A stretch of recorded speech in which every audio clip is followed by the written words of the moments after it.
नमस्कार मित्रों, Shukla ji UP 32 channel में आपका स्वागत है।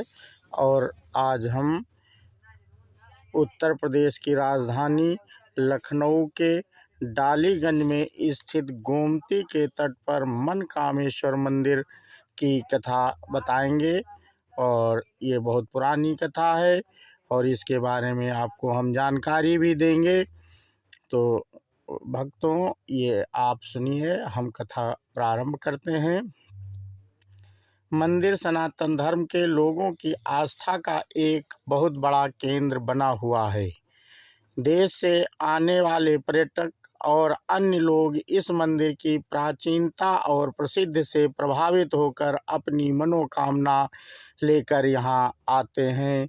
यहाँ आने वाले सभी भक्तगण भगवान शिव के सामने अपनी अपनी मनोकामनाएं प्रकट करते हैं और प्रार्थना करते हैं कि भगवान शिव उनकी हर इच्छा पूरी करे। यहाँ आने वाले सभी श्रद्धालुओं का भी यही कहना है कि उनकी सभी इच्छाएं पूरी होती हैं। लखनऊ के डालीगंज क्षेत्र में स्थित भगवान शिव का यह मंदिर मनकामेश्वर के नाम से गोमती नदी के तट पर बना हुआ है। पौराणिक समय में इस मंदिर के क्षेत्र में दूर दूर तक घने जंगल हुआ करते थे, लेकिन वर्तमान में यह एक घनी आबादी वाला क्षेत्र बन चुका है।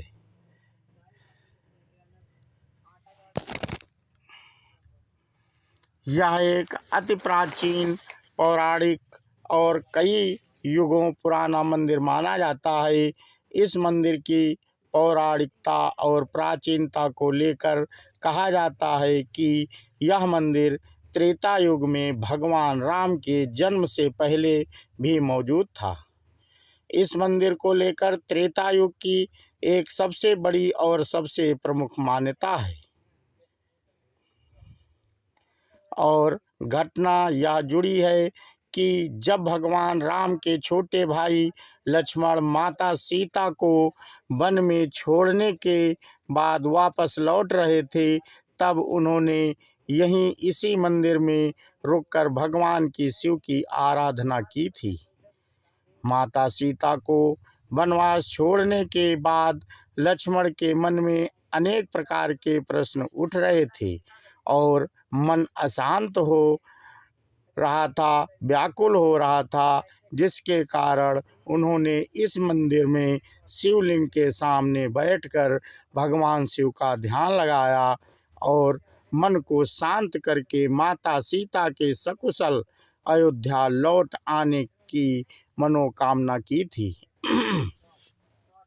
मान्यता है कि लक्ष्मण के द्वारा भगवान शिव से की गई उस प्रार्थना के बाद उनके मन की व्याकुलता कुछ कम हुई और मन को शांति मिली, और उसी के बाद कालांतर में इस मंदिर को मनकामेश्वर मंदिर का नाम दिया गया था।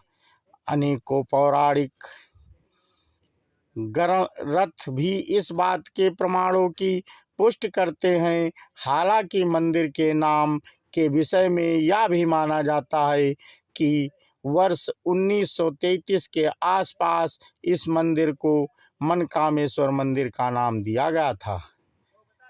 माना यह भी जाता है कि द्वापर युग में इस मंदिर के जीर्णोद्धार के रूप में उस समय के राजा हिरण्यधनु ने यहाँ एक भव्य और विशाल मंदिर की संरचना को खड़ा करवाया था, और उन्होंने यह कार्य तब किया था जब उन्होंने अपने शत्रुओं पर एक बहुत बड़ी विजय प्राप्त की थी। इस मंदिर के विषय में माना जाता है कि दक्षिण के शिव भक्तों और पूर्व के तारकेश्वर मंदिर के उपासकों के द्वारा इस मंदिर के मूल स्वरूप को मध्यकाल तक भी किसी तरह बनाए रखा गया था।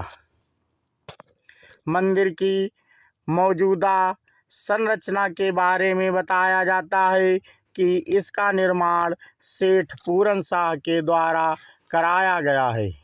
मंदिर के गर्भगृह में स्थापित पवित्र शिवलिंग काले रंग के पत्थर से निर्मित है।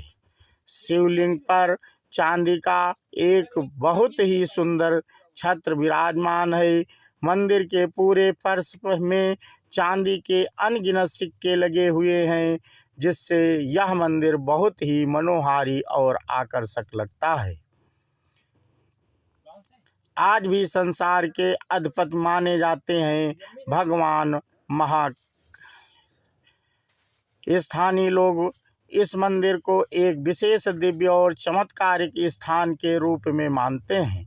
माना जाता है कि सच्चे मन से इस मंदिर में प्रवेश करते ही उन्हें विशेष प्रकार की शांति की अनुभूति होती है। विशेषकर सावन के मौके पर इस मंदिर में स्थानीय भक्तों की भारी भीड़ देखने को मिलती है। मान्यताओं के अनुसार यहाँ जो भी श्रद्धालु आरती में शामिल होकर भगवान से कामना करता है वो पूरी हो जाती है। इसीलिए स्थानीय लोगों के लिए इस मंदिर में सुबह व शाम की आरती का विशेष महत्व माना जाता है, जिसमें काफ़ी संख्या में भक्त हिस्सा लेते हैं। गोमती नदी के किनारे स्थापित इस मंदिर का नाम मनकामेश्वर मंदिर है और जैसे कि मंदिर के इस नाम से ही इस बात का एहसास हो जाता है कि यहाँ मन से की गई प्रार्थना और मुराद कभी अधूरी नहीं रहती। कई लोग यहाँ आकर मनचाहे विवाह और संतान प्राप्ति की मनोकामना करते हैं और उसे पूरा होने पर विशेष अभिषेक भी करवाते हैं। मंदिर के इतिहास के अनुसार 12वीं शताब्दी में मुगलों के द्वारा इस क्षेत्र पर आक्रमण करने के बाद इसका सारा कीमती सामान सोना, चांदी, हीरा, जवाहरात लूट लिया गया और इसकी उस भव्य इमारत को नष्ट कर दिया गया था। यवनों के उस भयंकर आक्रमण से मंदिर की रक्षा करने के लिए आए हजारों हिंदू लोगों को मार दिया गया और मंदिर के गर्भगृह में स्थापित उस समय के शिवलिंग को भी खंडित कर दिया गया था। उस आक्रमण के बाद धीरे धीरे यहाँ मुगलों की सत्ता स्थापित हो चुकी थी, जिसके कारण यह मंदिर सैकड़ों सालों तक यूं ही खंडहर की तरह रहा।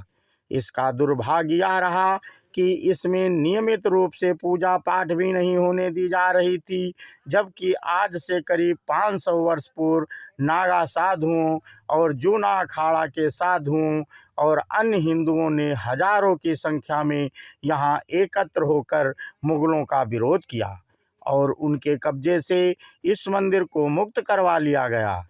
उसके बाद इसके जीर्णोद्धार के रूप में मंदिर का पुनर्निर्माण करवाया था, जिसके बाद से माना जा रहा है कि आज तक यहाँ नियमित रूप से पूजा होती आ रही है।